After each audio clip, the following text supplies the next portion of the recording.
Okay, so we're gonna have a little discussion. We have some members of our community that have agreed to step up and talk about themselves, and you guys will have opportunities to ask questions. And I think we're gonna go down. I think we have some slides, so I'm gonna follow kind of the order of the slides. So, and should I advance those maybe? Okay. All right, so look at that. You guys almost sat in the order that we had on the panel members, not quite. So I know some of you. Hi, Ben. I know you. You know me. We go way back, maybe a couple years, right? So Ben, tell us about yourself. Of course. My name is Ben. I'm 27. I volunteer at a local hospital. I'm Virginia Mason, to be exact. But and I honestly like what I do there. It gives me a chance to feel fulfilled, to help other patients. You know, as I was just talking with Natalia about. It's really affirming when you're sitting there and a patient needs something. You go up there, you know, you put down whatever else you might be doing. You go up there and you listen to the patient's needs. And what ends up happening is you feel a closer connection to that patient, but not only that, sometimes they thank you for the service that you do, and it's just one of the greatest feelings to know that you actually make a difference in somebody else's life. Nice. How long have you been working and volunteering there? Almost 5 months now. Nice, great. Well, thanks, and we'll probably come back and want to hear more about that role and position. So my next slide, looks like I'm skipping orders here, is going to Zack. So hi, Zack. Hi, everyone. Can you all hear me okay? Yeah. My name is Zack Sadiq. I'm 25 years old. I was diagnosed with PDD-NOS when I was 11. I identify as an autistic adult. Currently, I'm employed as a case manager at the community psychiatric clinic, where I work at a inpatient long-term rehabilitation facility. Mostly I work with patients who have schizophrenia, bipolar disorder, or other sorts of major mood disorders. I recently found out I was accepted to the University of Washington's social working program, so... Congratulations. Thank you. I'm pretty excited for that opportunity, and I'm planning on opening a nonprofit raising the employment rate of autistics across the U.S. Currently, it's only about 20% and really needs to go higher. And I live in a house with 4 other roommates. Pretty nice. Awesome. Thanks, Zack. Mm-hmm. Natalia, did I pronounce your name correct? The H is silent. It's Natalia. Natalia. Yeah. Very good. Sorry about the... No, that's okay. H. Sorry for my mispronunciation. That's Go ahead and okay. tell us about yourself. Hello. My name's Natalia. I spoke last year here at the Autism panel. I'm not working in retail anymore. Last year when I spoke, I was working in retail at Rite Aid, and I'm not working there anymore. I am currently volunteering at the Seattle Public Schools. I'm working with kindergartners, and hoping to have permanent employment there soon.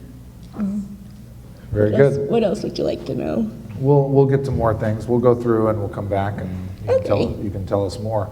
Are you? Did you say where you're living? Parents' basement. With your parents. Okay. How's that working for you? Yeah. I think that said it very well. I wish I had a little bit more freedom. I bet you do. Yeah. Okay. Oh, and I am 26 years old. Very good. I am an autistic adult. Thanks, Natalia, and thanks for coming to the panel. Yeah, thanks And- for having me. And Andrea is here with us, and Rory, Andrea's mom, is going to help Andrea talk to us. So we'll let you guys introduce yourself. My name is Andrea Hadley, and I am 23 years old. I work 2 different jobs. I work at Papa John's folding pizza boxes. I have been there for 2.5 years. I also work at 7 Salon and Laundry Services. I have been there for 1.5 years. I love to do all sorts of things with my friends and family. I love to travel, especially to Disneyland. I love to ride my bike. I like to do things with Kent Park's recreation, like FlexiFit, Zumba, and Friday dances. I live with Mom and Dad in Kent, Washington. Okay, just that much. Very nice. Thanks, Andrea. Thank you. And thanks for coming today. He's getting closer. You're doing a great job. Thanks Quiet. for coming. All right, so we've got some on the movie theaters. So Andrea, we've got some questions for you guys, and I don't know if you guys, Rory, did you guys get these questions before? So maybe we'll start with you, Andrea. I'm going to ask a question about what would you want people to know about you if the whole world were listening, and what would you I want the world to know I am not stupid. Very good. Well stated. And that's something that the world needs to hear and needs to know. So thanks for saying that. Maybe we'll just continue, Down the line. What do you think, Zach? Sure. How would you answer that question if the whole world was listening to you? I would say I'm human like everyone else. My autism definitely impacts the way I relate to other people. I wouldn't call it either a positive or negative. It just, it is what it is. In my field, it has really helped me empathize with the clients. I very much understand what it's like to live in a world where most people aren't really anything like me. So that's been very useful. It's also helped me understand my own feelings and my own traumas and burnouts I go through. So I think my autism is going to be a great asset when I become a social worker. That's great, Zach. And I think that's something that we've seen about empathy. I think there's a misconception, because of autism, this lack of empathy that can be seen in some individuals is the reverse, or maybe it's related to the progress and the experiences that you have where you end up having more empathy than the average person. I think we've seen that time and time again. And I would say, to address, I guess, the misconception that autistics aren't empathetic or don't have empathy, I would say we do have empathy, but we show our emotions and relate to others in a different way. And so, Great. Natalia, so if you were asked the question of, what you would want people to know about you if the whole world were listening, how would you answer that? About myself? Yeah. Just that, I'm a person too, but, every person out there has a little difference, a little dirt here or there, and just that I'm allowed to have that little variation, that we each have our own variations, and we're each allowed that, humanity is allowed to have variations, but it doesn't make us any less human. It's just we're a little bit different. But okay, it's funny because everyone's unique. Everyone's unique. So. Very true. Yeah. And what Zach said about empathy, that's a big one. We're not cold. We're not emotionless. Do you feel sometimes that you're being judged by people, or or people are not treating you fairly at times? Oh, well, yes, but doesn't everyone feel that way? That's a good point. Good point. Ben, how about you? How would you, if you wanted people to know something about you, if the whole world were listening? Well, I think right before I jumped in that question, I think I forgot to describe my living situation a little bit earlier. So Excellent. I just want to say about that. I kind of rent out my room from in my parents' house, but I also have to share that room with my brother, and it can be a pain sometimes. So,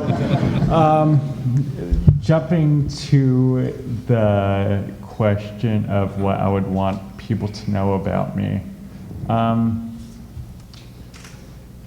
I often feel like I have to try maybe 10 times as hard as other people, and that I don't feel like there are many environments within society that are friendly to autistic people, and this especially means sensory friendly.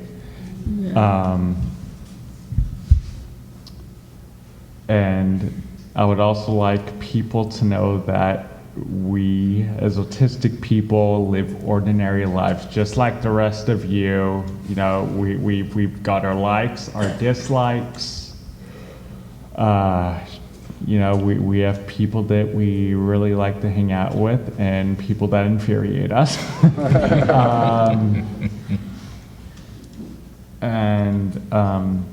Back to Natalia and Zach were saying about empathy. Yeah, yes, this empathy thing is big. Ben, can you expand on the comment you said earlier about sensory, what you meant by that, sensory environments? This doesn't affect me, but it's like, I'll give you an example. You see those lights? For some autistic people, it could be really so severely bright that they could possibly not even be able to sit up here and talk. And also,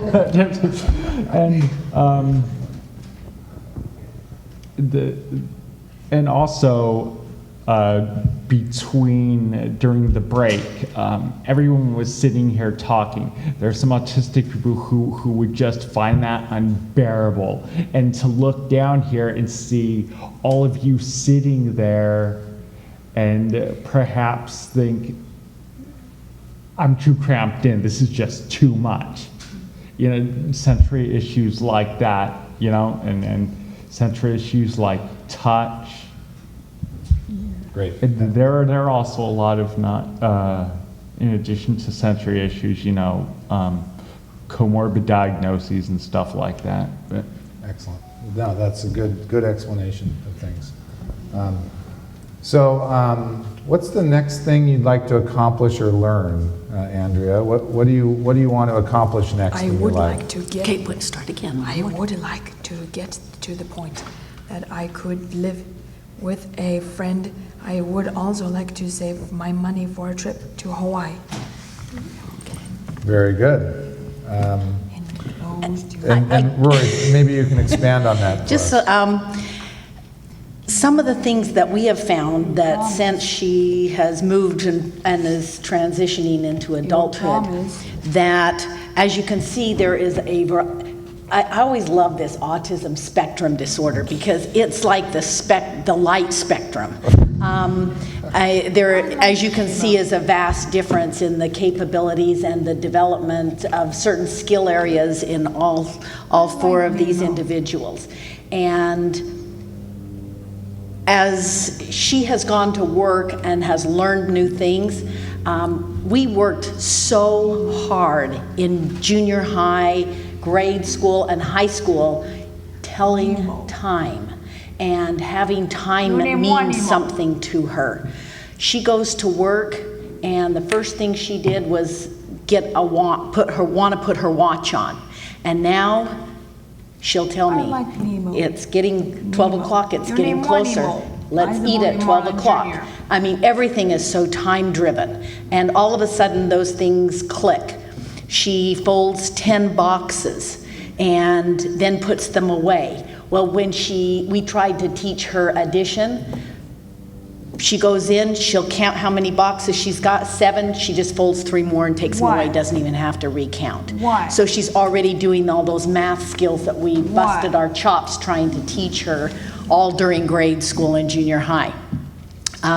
So all the things that she'd like to accomplish and learn, there are certain things that she really focuses on, and that's her money from her paychecks going to, Why? where are you going next week? Where are you gonna go? Bellevue Salon, Papa John's FlexiFit. Oh yeah, well, those things, Provo. but where did you save your money for? Save your money for Disneyland. Yeah, and so she saved enough money to go on her trip to Disneyland and buy her Christmas ornaments for our Right. complete Save your Disney money for Christmas. Disneyland. Save your money for Disneyland this year. Yes, we Awesome. did. Rory, where did Andrea find her jobs? Who found those jobs for her? Well, the first job, the Papa John's, she was in a transition program, and they were very, very good, and they kept looking for her with a job, and it was in food services, so that she had to interact with the public.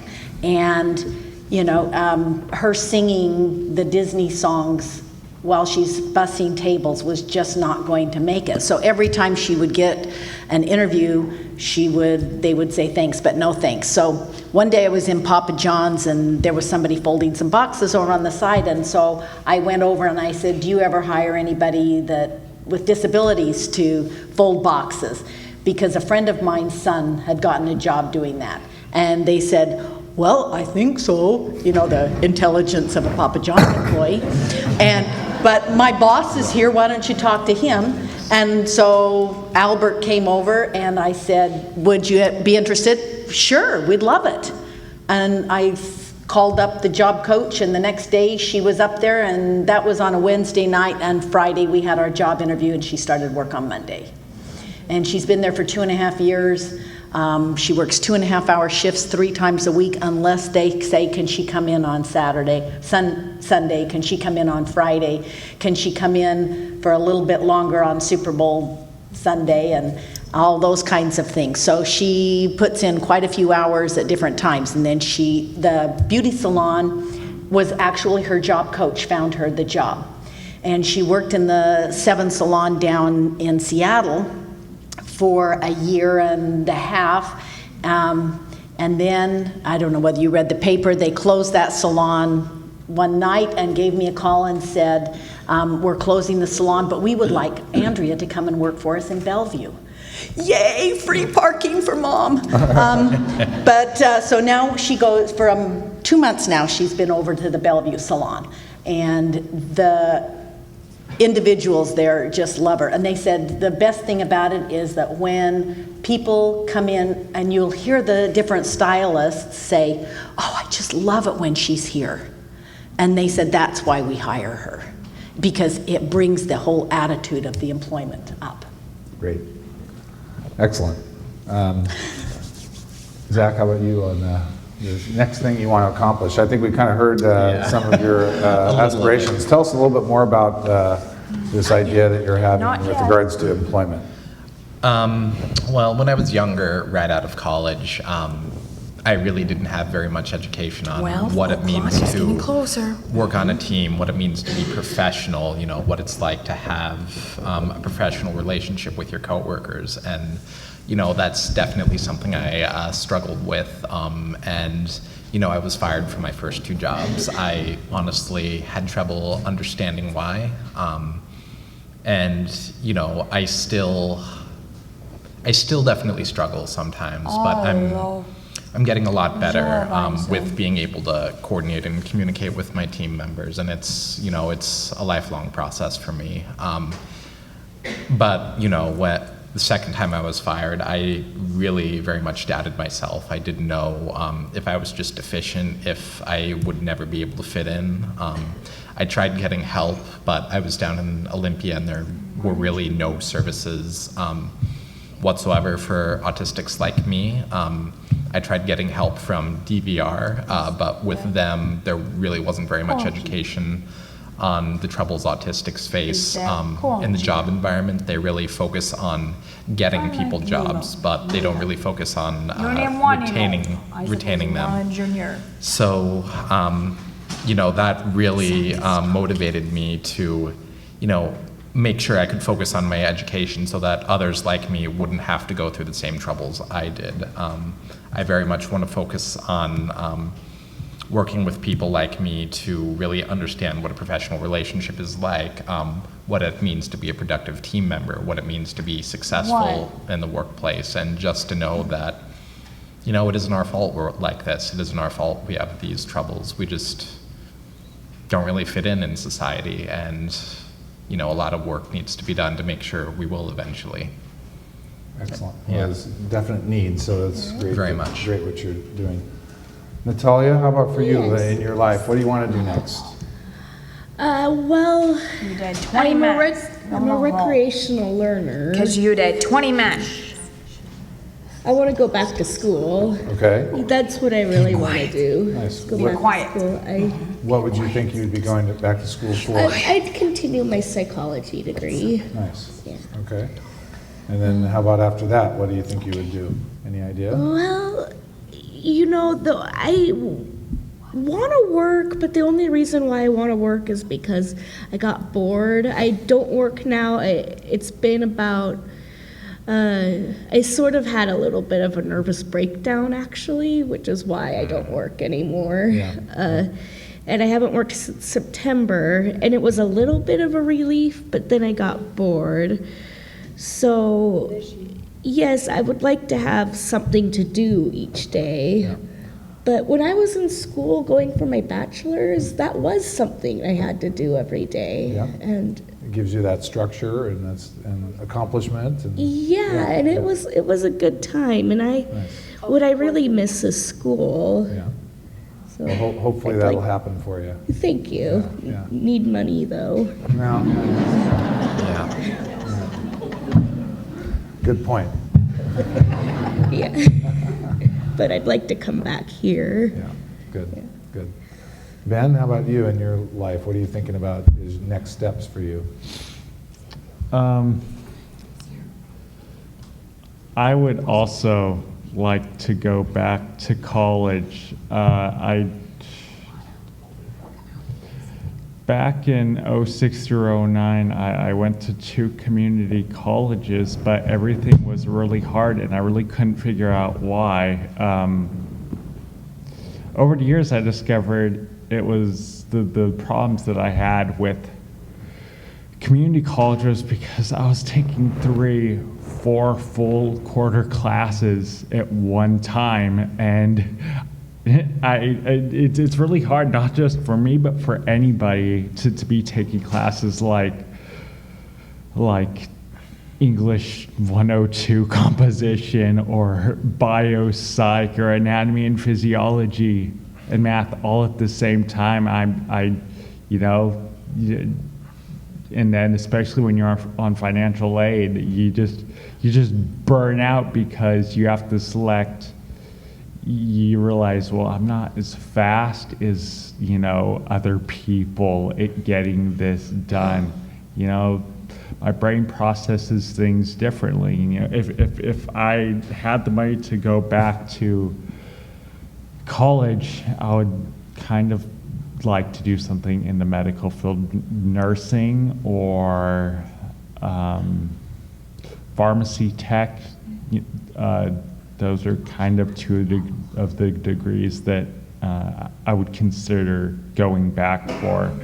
But right now I'm just keep volunteering at the hospital because ever since I was a kid, I've been reading huge medical books. I don't know what it is about medicine and psychiatry and pharmacology, but I love that stuff. And so whatever my life brings me, it's probably going to have to do something with those. Yeah. Excellent. Very Cool. good. Well, let's go to another question, and this one is a question about what advice you would give other parents who are raising a child or adolescent with autism? And Rory and Andrea, you can answer this question. Okay. Never be Okay, speak up a little louder. Never be satisfied with things as they are. I like to learn new things, and I am not done learning. Beautiful. Nice. Thank you.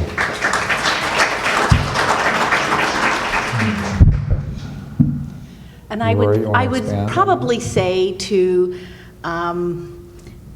in behalf of her is, as a parent, it's a fine line of when you start to let go and when you don't. And I keep getting told, oh, well, you know, you gotta let go a little bit, and I'm not ready yet. I am a little immature.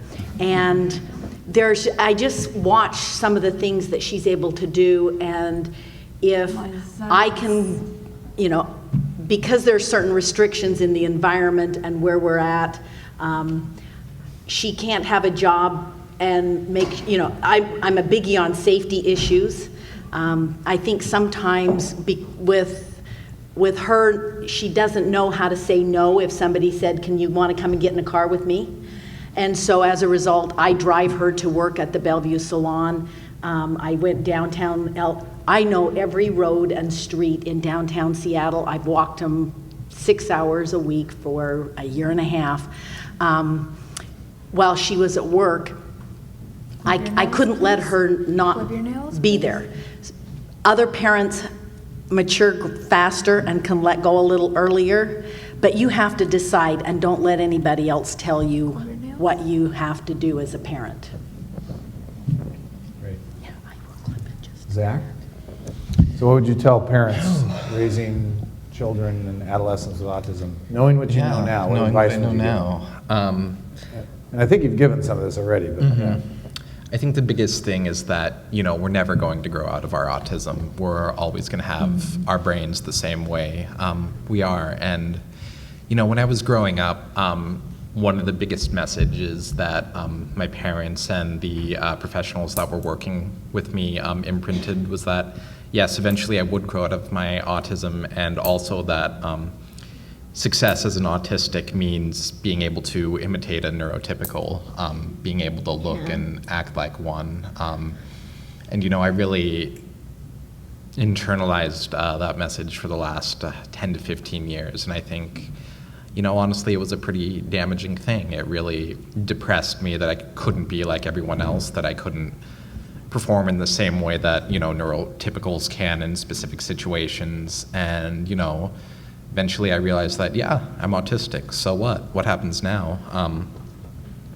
I would say understand what your child's communication styles are, understand how they can use that communication style to really be able to influence the world around them and to be able to get their needs met, because sometimes, you know, for all of us, that can be a struggle, and that's something that we sometimes might need a little additional help with.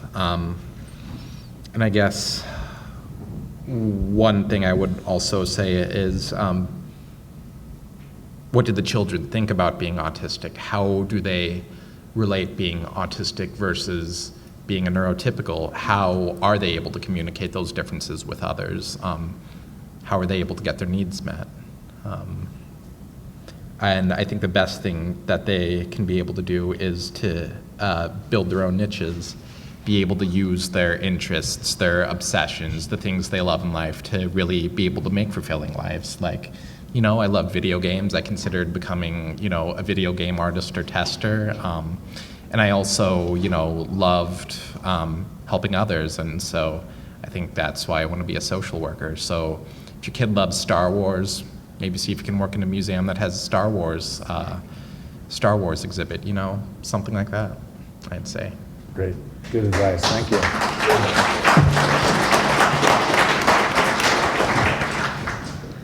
Natalia, what would you tell parents of kids with autism? Well, I'm not a parent, so So you don't want to necessarily give parental advice. right, Yeah. one way or another. But my mother is a parent, and this was her advice for parents. She said it was important for her, it helped her a lot to have a sense of humor. Nice. To So do you think she had a good sense of humor? Is she right with yeah, that? oh yes. Yeah. Oh yeah, she's funny. Yeah, good. And she's able to laugh at hard situations. Well, I mean, not at depressing situations, but That's good. she has a sense of humor, and it's Is she in the audience here? No? yes. She gets nervous. Yeah. Well, that's good advice. I think that is good advice. Yeah. Yeah. One of the things we've heard is kind of enjoy the moments, right? And that's, I think, the same Enjoy thing, the positive right? moments. Yeah, Yeah. exactly. That's nice. Ben, how about you?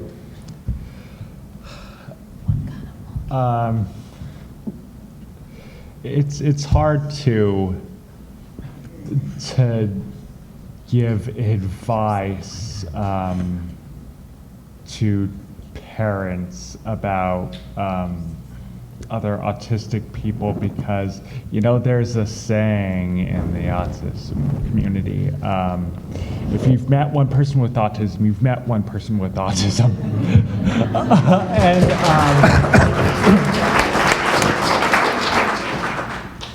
And everybody's case will be different. Just as with neurotypical people, autistic people, they lead their own lives too. They have their own interest. They've got their own abilities, their own strengths, their own limitations that, perhaps they need to work on depending on what they want out of life. I would also say to parents, no matter how many or how few supports your child may need, just let them be themselves. For the longest time, I didn't want to have anything to do with people. They confused me, they bored me, they didn't like video games, they didn't like anime, they didn't want to talk about them 24/7, so I didn't find them interesting. Perhaps like me, there will be a point, perhaps not, where, they find, I want to talk with people who share my similar interest. And when they come to you or when they show you that they have these interests, be it Star Wars, Star Trek, engineering, just flow with the interest. Do what you can to incorporate the interest into everything they do. This especially helps with schooling and with learning. They'll add up how many Ewoks would be needed for this particular mission on Endor, or whatever it is. Or make a story for English and put a lot of bad spelling errors and grammatical errors in it for daily oral language, or it's one of the last things I would say is with the public schooling, there's a big chance that the child is going to be bullied, is going to become depressed, maybe anxious. Maybe they might also have undiagnosed comorbid conditions, like attention deficit hyperactivity disorder. Get them screened and treated, through behavioral therapies or exposure therapy, maybe perhaps medications, and try to detect those early on. Because sometimes, like I was saying earlier, a lot of environments aren't built for autistic people. And if you have other problems that you're trying to face on top of that, it's going to be really hard to just function in daily life. Yeah, very good. Thanks, Ben. Well, I think that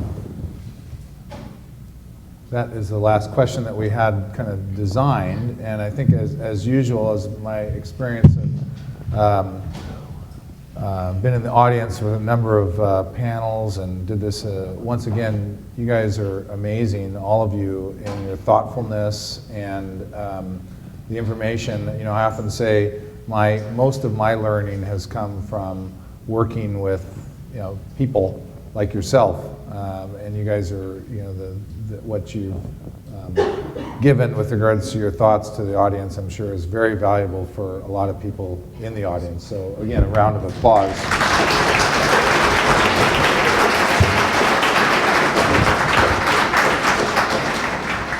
So I think we've got a handheld mic we'll pass around for questions that might haven't already been addressed for the panelists. And right here in the front we have a question. Matthew, you could maybe right here. Sorry. Hi, good morning. My question has more to do with an adult on the spectrum, particularly female. I have found that there are zero resources, particularly if you are high functioning and you're able to sort of blend in, but not really blend in, which I'm sure some of you know what I'm talking about. So we've talked a lot about parents and parents and parents and kids and kids and parents and parents and kids, which is great, but what about for those of us who are not a kid and we don't have an advocacy group or parents? What options are there, you know, other than continually getting fired, and DVR, you're absolutely right, does not help. UW Autism Clinic, if you don't fit a very clean box criteria, you're out of there. Yep. So what options really as a female are there? And we'll be done. So maybe Natalia, do you have places that you've found where you've met people? Or?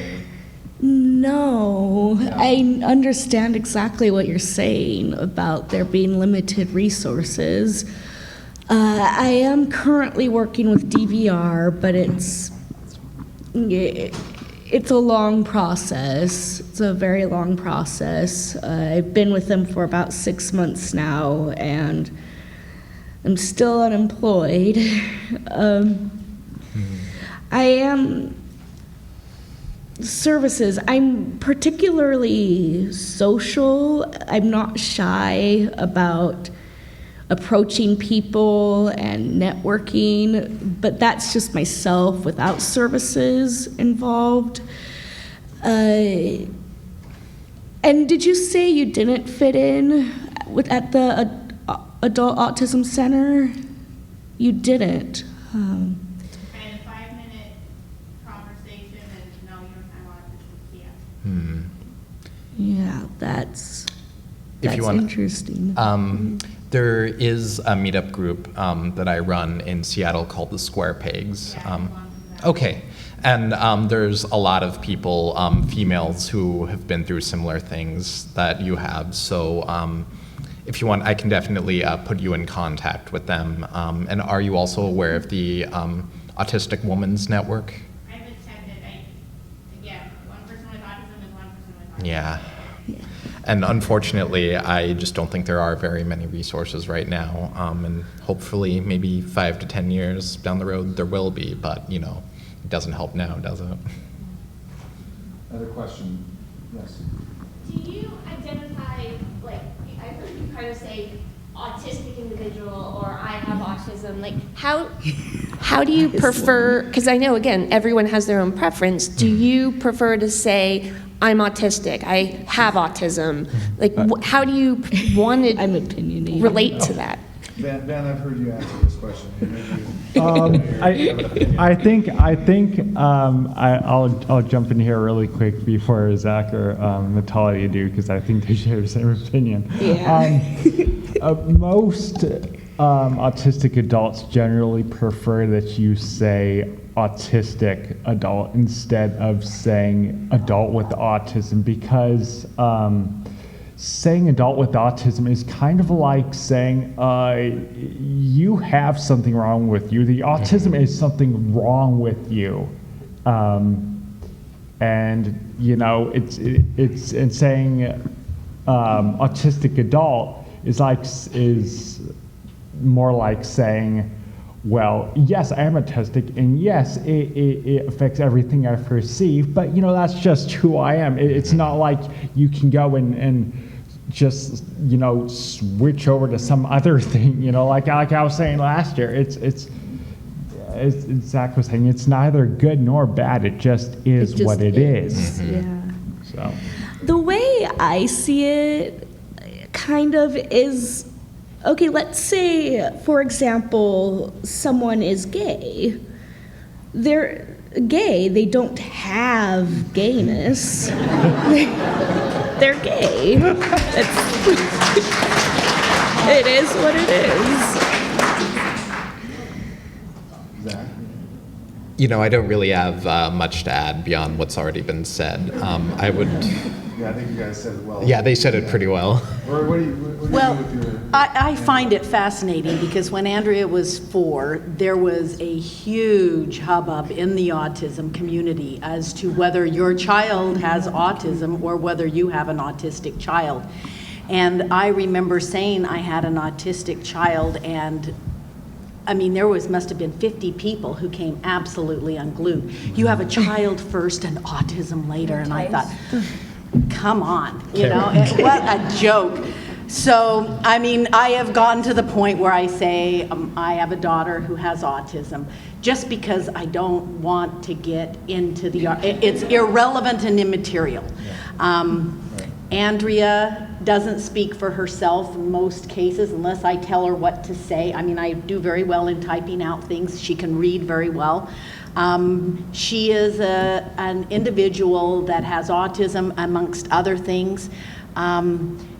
When you see her walking down the street, you don't think there's any problems, but when we go into a store, it takes about that fast before they figure out, you know what, she's not there. And then I think, well, she is there. She's just not where you are. Her there is just a different place. So it's irrelevant in my book. All the way in the back. Would the panel members mind if I answer that question for the person who asked, as someone who's diagnosed but not currently on the panel? Would that be all right? Totally. go ahead. I prefer to tell people that I'm neuroatypical because it gives the opportunity to start a conversation. That's a good one. People have a limited idea of what autism means. Yeah. They have a limited idea of what Asperger's means.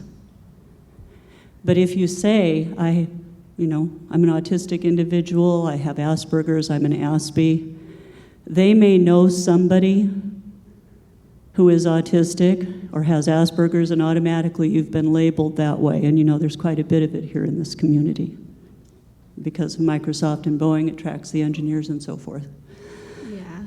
But if instead you say you're neurotypical or neuroatypical, that sets off a question mark and begins the opportunity to have a conversation.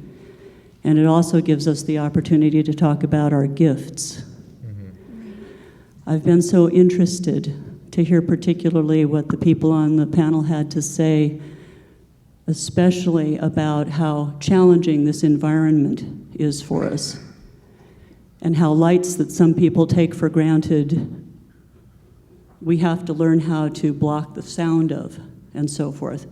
Yeah. And when we are able to start having that sort of conversation with neurotypicals, we educate. Thank you for letting me participate. Thank you for that. Of course. You're welcome. Hey, Ben. It's Deanna. I would like to add on to that. There are those of us, I'm in my 60th year now, and was not diagnosed until 2009. So it was a struggle because there were no resources when I was growing up. We didn't know what it was. And as a person of color in a predominantly white community, right, it was even more of a struggle. And yet I have been a Marine Corps sergeant. I have been a field engineer with IBM. I work for a $16 billion company and I run their compliance program. So there is hope. Sometimes we have to struggle, like Ben said, sometimes we have to work 10 times, 20 times. You don't know, but you each have had your own struggles. You've each had your own path to pain and to who you got to be who you were. So magnify that with intensity. That's what we go through. For example, you hear me with earplugs. I have to carry them everywhere I go. I shop at Costco, but I go early. So there's accommodations I have to do in my life, right? Not to get angry or not to have meltdowns. Yes, these do not go away. We still have these same feelings and emotions like when we were children, right? But we can regulate, right? And if you're the kind of parent, and you are by being here, right? You care. And you can lobby, and you can make a change, and you be the difference. Mm-hmm.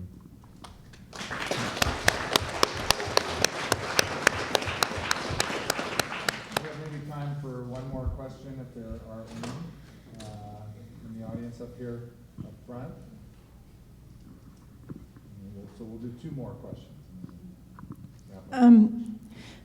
My question is about adolescence. I have an adolescent autistic son who seemed to be making progress, and then puberty hit, and I'm not sure what happened. And I guess I know that every individual is different, but I'm hoping that maybe you could shed some light, because he's not verbal enough to explain to me what's going on inside. Did something happen in you in adolescence that made it harder to function than it had been?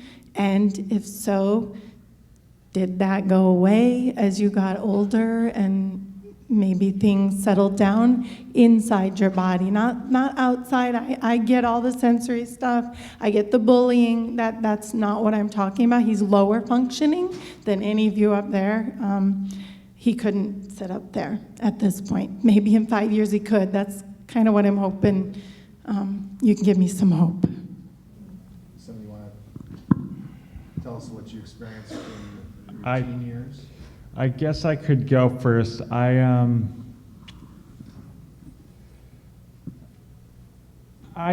think that regardless of the whether someone's autistic or not, the teenage years are incredibly hard, and I, for one, would not want to go back to them.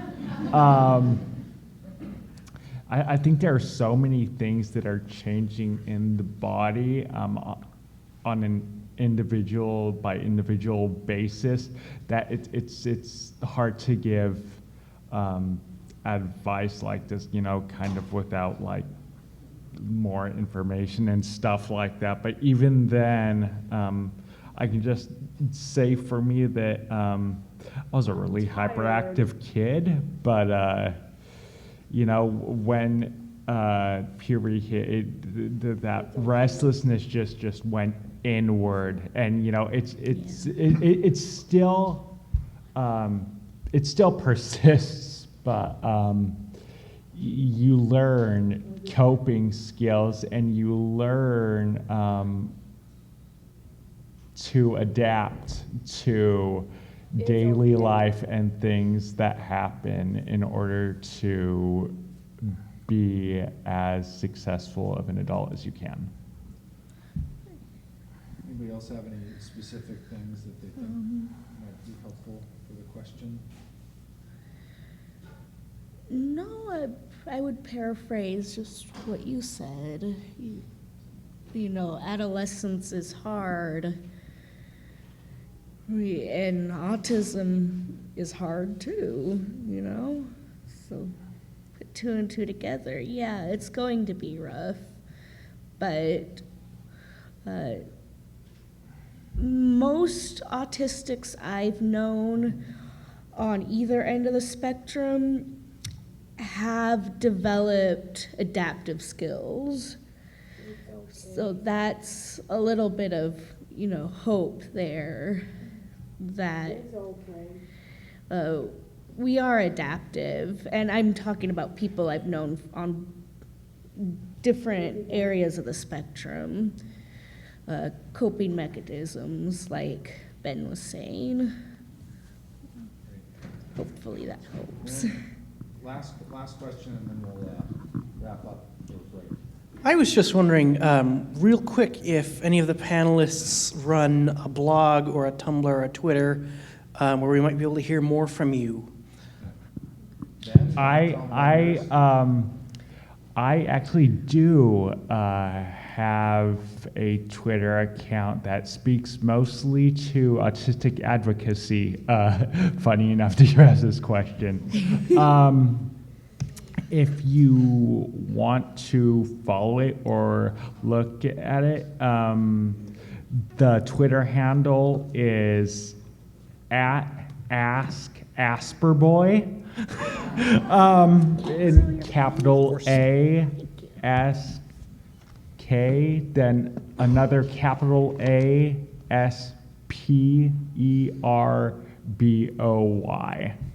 And again, that most of the things I do have to do with advocacy, but then, there's a few of, my own personal interest and stuff. How many followers do you have right now? 400. Okay, you're looking. Yeah, 409. I see at least a 25%. Yeah, I feel like it's going to go up. It's gonna go Any up. other suggested sites or blogs? Or? There's a good number of them. There's also Autistic Hoya. Oh, Yeah, that one's good. I think Ari runs one. I forget what it's called. Yeah, but I also forgot. He's the founder of the Autistic Self-Advocacy Network and is probably one of the best writers out there I've encountered. So read his stuff. Same It's here. really well.